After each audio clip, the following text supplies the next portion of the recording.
All right. Welcome, welcome, welcome. Let's see. Okay. So, when was the last time you celebrated your past achievements? I want you to tell me that right on the other side.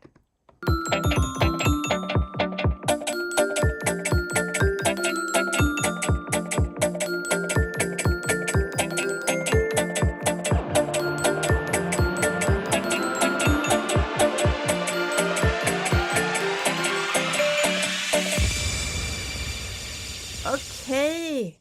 Well, welcome everybody to another Momentum Monday with me, Emily McHugh, the Supercharge Coach. And this is the Supercharge with Emily podcast. Okay. So normally you will see me have my welcome sign, but tonight I'm welcoming you with my book. I'm going to start this party off tonight telling you to make sure, if you have not already procured your little girl's guide to entrepreneurship, that you do not delay 1 second longer and you go and get your copy.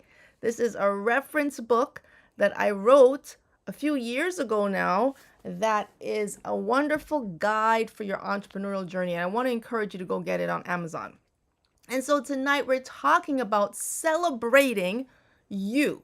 It's time to celebrate you, your accomplishments, and what you've done. And the question is, how many times do we take the time to stop and look back at the past, what we've done, what we've accomplished, to really congratulate ourselves, or at least even acknowledge how far we've come. And that's why I kind of started off with this book tonight, because I don't mention it all the time. And I think it's something that for me has been a really big deal over the course of time. And I'll share a little bit more about it as we go on this evening. But last time when we came here on Momentum Monday, I shared about the importance of signing a contract with yourself, making that commitment to what you're doing, to your goals. And I encourage you to go and check out the last episode. But tonight, it's all about recognizing what you've accomplished, how far you've come, how much you are actually doing and are achieving. And so we have to balance it. We want to be accountable to our actions and to our progress, but at the same time, we want to take the time to reflect and see how far you've come. So tonight or today or this morning or whatever time you actually watch this podcast or get to listen to it, I want to invite you to come along with me on a journey as we ponder and reflect upon past achievements, past goals that you have achieved, things that you have done, things that you're happy about that went well. Because what tends to happen is we get caught up in the everyday activity of what we're doing, and we don't take the time to look back. Where are we coming from? What have we done already? And so that allows us to better appreciate where we are now and ultimately where we are going. So that is the purpose of today. It's that little time, that little space to reflect. So what I did, and I invite you to comment in the chat wherever you're watching this. If you can comment, start to think about some events in your life that were seminal moments for you, seminal moments of success, seminal moments of achievements. So this week, I actually have an ongoing cleaning up. It's still the new year for me. It's still the new year. We're still early in the year. And it's kind of this refreshing and renewing and getting rid of old things and sorting and so forth. So I have all these different piles that I've been working through. And one of the piles that I was working through this week, I came across this show and tell item that I want to share with you today. Okay, it's actually a multi-part thing. Okay, it starts with this. This, and then there's this. I don't know where it went because it's all now disconnected. But this is part of a bigger trophy that I received in high school. All right, it was my class valedictorian trophy. Yes, indeed, class valedictorian. And for those of you who may be watching this in a different country, not familiar with the whole valedictorian thing, the class valedictorian is the person who comes ranks number one in their class for grades or GPA or whatever. And that happened to be little old me. It was really close. I think the person who was number two, we were tied by we weren't tied. We were separated by a few points, but I was indeed the valedictorian. So I found this old trophy right here, and it was a big monstrosity that I received. And for years, we had it like a piece of furniture in our house, but it eventually just got a bit overwhelming. So we had to kind of discard the big bulky part, but I could not throw this part out. I kept this part, and I also kept this part, which has the actually plaque, and I really don't even know what to do with it. So I have it on my desk. And I said to myself, this is something that I received so many years ago. What did it mean for me in my life? What did it mean for me in my life? Well, I don't know. I'll come back to that. But I don't know. It's just kind of nice. But one of the trophies that I received over the course of the years that is one of my favorites is this one. My spelling bee champion, North Jersey spelling bee finalist. Yeah, this is my 8th grade spelling bee award. Okay. And this one means like the most to me. I've had this all these years. That's from 8th grade. And you have to look back and say, how did that change my life? What did that do for me? How has it affected me today? And so for the spelling bee, it was a type of discipline. It was a kind of a goal that I had set. Like, I want to do the best I can with this spelling bee. You're competing against other schools, other kids your age. And it's just really like how many words you can learn. Okay, you're probably familiar with a spelling bee. But it was just the discipline to set a goal and work towards it. And when I won this little trophy, I was like, wow, it's possible. Yes, you can set a goal, and yes, you can achieve it, and yes, you can have success. So it's just a little milestone marker of the reality of what you were setting out to do. And I remember when I later then lost the other spelling bee, I was so crushed, like the state finals. I was crushed. I was like, oh no, my world is over now. I lost the spelling bee. And so it always kind of resonated with me. So it gives you perspective. So why do we want to take the time to reflect? Why do we want to make the effort to do this? Is it just to kind of like rummage through old things, or does it really serve a purpose? And I believe it serves a major purpose. And the purpose that it serves, again, it's a reminder to you that yes, you can achieve your goals. It's a reminder that you have achieved goals and that you can achieve them again. You can continue to achieve them. And to really recognize and appreciate the moment, relive the moment of that past success, because it gives you encouragement to go forward. It gives you encouragement to know that you can achieve more and continue to be successful. It's not a one-time isolated event in the past. It's a part of your life story and your life journey to continue to be successful in terms of setting goals and achieving them, no matter how big or how small. So this is really to celebrate you and celebrate the fact that we want to take this time. So I encourage you, go through your closet, go through your drawers, see what you find that reminds you of past goals. I mean, this little spelling bee thing is almost getting rusty now. Certainly this pen no longer writes, but that's irrelevant. But this is a symbol. It's a symbol to me of applying yourself, applying your mind, doing something. And even when you maybe didn't win the ultimate championship that you might have wanted to have won, that wasn't even the point. The point was you set a goal and you got there. Okay, the valedictorian thing, I mean, you just do your work and you get that. That's a nice recognition. But I tell you something, when I went to college, I was humbled very quickly knowing that everybody else was their class valedictorian and everybody else had a similar achievement. So you kind of, again, back into perspective. And I ended up going, when I went to Swarthmore College, my wonderful, amazing Swarthmore. Let me give props to Swarthmore right now, because it's one of the most wonderful schools on the face of the earth. And it humbled me quickly. It humbled me. It let me realize that you have to take it to another level. So yeah, you get your class valedictorian and you think that's really cool, and it is. But guess what? It's just a reminder that there's so much more to learn, so much higher to climb, so much more out there. You're never at the pinnacle of anything because there's always more. So the higher you rise, or you think you're rising, the higher you need to rise. It's just telling you, reminding you that there's another level to go. That does not diminish what you accomplish. It does not, mean that it's not important. But what it does do is remind you there's more to go. More to go. So with that being said, it's to encourage you to remember your goals are valid. Your goals are valid. And if you set them, you can more than likely achieve them. Okay? That's the whole point. That's the whole point. And that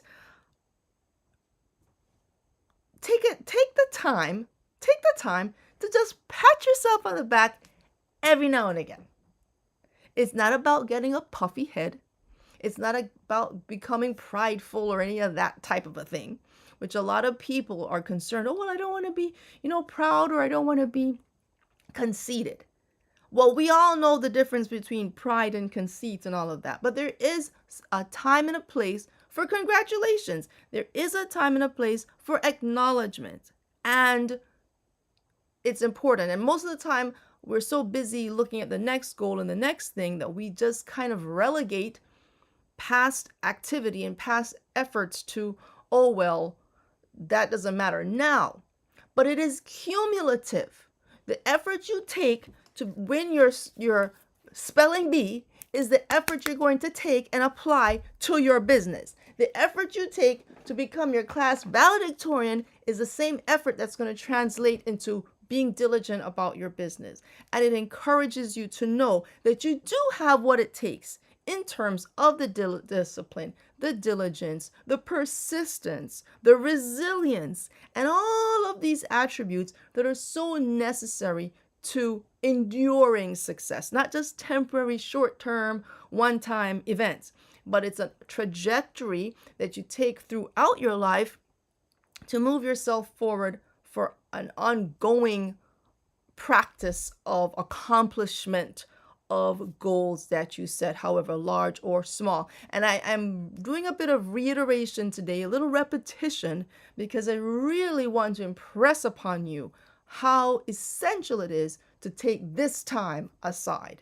Because I can come to you, I can give you another tutorial, I can give you another insight on something, some other best practice, but just reminding you to celebrate yourself and your achievements, hey, that's what we're going to do. That's what we're going to do. So I'm sure if I went rummaging around, I'd find some other things, but these were the two things that were the most immediately handy that I wanted to share. And as I started out earlier when I mentioned about my book, that to me was another milestone. It was another marker because I was like, this was kind of pulling together all of this. And this week, my book kind of stuck in my mind a little bit stronger because it was my mom who had encouraged me to write my book. She would say, you really need to tell your story. All your activities should not be in vain, that people can't learn from them. You want people to learn from them. And that's why I said to her, why are you so anxious for me to write this book? And she was like, the story has to be told. Everyone has their story. I have mine, you have yours. And your story is worth telling because the impact it may have on the life of someone else. And I've had numerous encounters of people who've told me that they've read this book and what it's meant to them. Young, old, kids, adults, all kinds of ages, all kinds of people. And that has meant something to me. And when someone tells me that, I'm like, okay, that's why my mom told me to write the book. For that person, for that person, for that person. And so that encouragement that she gave me has flowed through to all these other entities, people. Entities isn't the word I want to use, but has flowed in so many different directions and has an impact far beyond what you may think. So that's why I'm encouraging you as well. You have a book in you. Everybody does, because we all have a story. So make sure to tell your story. And I want to take the moment to also highlight, and I'll be doing a lot more of this in the upcoming weeks, but my dad's book. Do you remember? I shared this book with you a while back too. his The Forgotten Reapers of World War II. And let me see if you can actually see better here. This is better now. Now you can see. Hey, both books together. You can actually read the covers. Do a screenshot. Do a screenshot. Both of them are on Amazon. Okay. All right. Do a screenshot.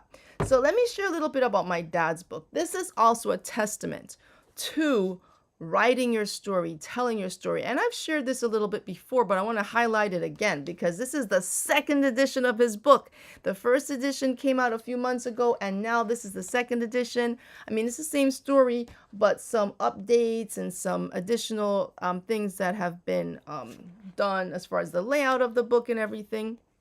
So a little bit of an update, but it's an incredible book. My dad wrote it during his time during World War II from his diary.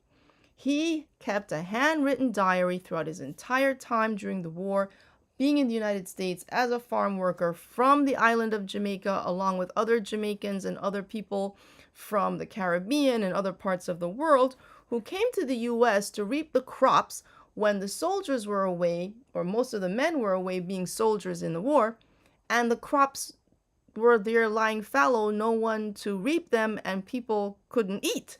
So the British government arranged with the United States government to contract with workers from the Caribbean to come. And that included my dad. And he worked in upstate New York, reaping onions, and he shared of his journey and the whole episode of what. This is a cultural book, a historic book, and one that I can't wait to read again. So I encourage you to go check it out. It's called The Forgotten Reapers of World War II. Gallant Jamaicans Help Defeat the Axis Powers by John L. McHugh. My daddy! Okay, so I want to celebrate him tonight, celebrate his book, celebrate my book. And because of his writing, I also wrote, because he always encouraged us to write. So my dad being an avid reader, avid writer, everything comes together and really blends together. So tonight, I'm just going to leave you with the idea of your assignment is go and find and think of an achievement, something you've done either recently or years ago when you were a child, at any point in your life that you're proud of, that helped to build your self-esteem, that helped to encourage you in achieving more goals. Go and think of what that thing is. Celebrate that today. Take it out of the closet, take it off the shelf, get it out of the attic, and just go and relish in that moment and reflect upon the impact it has had throughout your life. I feel that you will leave that experience more appreciative of yourself, more appreciative of your abilities, and more at peace and joyful over the journey of your life that you've done, probably way more than sometimes you give yourself credit for. And today it's that time, it's that space to acknowledge that fact. So go ahead and go do that, and make sure you know what you need to do here. You need to like, and hold on, let me bring this back. Subscribe, like, comment, and share if you're on YouTube. And if you're on the other channels, engage with it some which way, write a review, do something, say something, I don't know, whatever. But just connect and tell a friend to tell a friend. And I will see you next week on Momentum Monday. In the meantime, stay supercharged. Oh, and don't forget to sign up for the newsletter, the Supercharged Weekly newsletter. All you have to do is go to emilymchugh.com/free gift, and you're on this newsletter. Okay, that's what you need to do. So I'm going to leave you with that. Bye-bye. Till next time. Okay.